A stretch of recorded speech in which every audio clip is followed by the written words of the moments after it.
روزہ کے ارکان. اب روزہ نام ہے کس چیز کا؟ تو روزہ نام ہے صبح صادق سے لے کر غروب آفتاب تک کھانے پینے سے اور جماع اور دوائی جماع سے اپنے آپ کو روکے رکھنے کا نام ہے روزہ.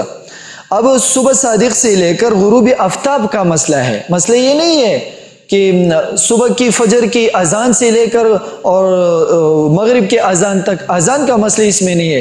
تو لہٰذا جو لوگ اذان یعنی ہوتی ہے، اذانیں شروع ہوتے اور پھر بھی کھانا پینا وہ کرتے ہیں، تو ان کا روزہ بالکل ہوتا نہیں.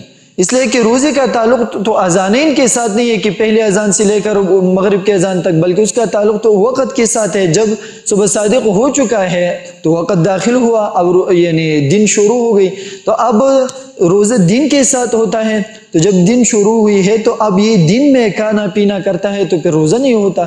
لہٰذا اذان کے ساتھ اس کا تعلق نہیں. اگر اذان ہوتا ہو وقت کے اندر اور پھر اذان کے ساتھ ساتھ کوئی کھا پی رہا ہو تو اس کا روزہ پھر نہیں ہوتا.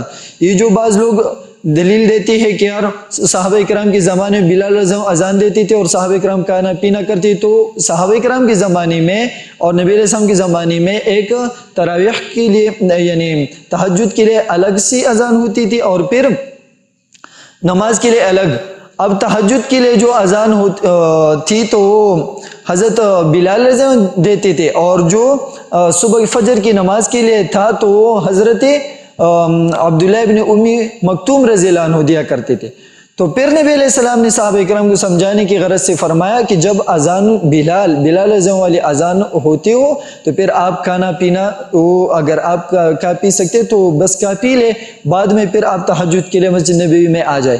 اور جب عبداللہ ابن امی مکتوم رضی اللہ کی اذان شروع ہوتی تھی تو پھر تو دن شروع ہوتی تھی، تو پھر ادھر نبی علیہ الصلوۃ والسلام سے یا کسی صحابی سے منقول نہیں ہے کہ اس وقت بھی یعنی لوگ کھا پیتے تھے.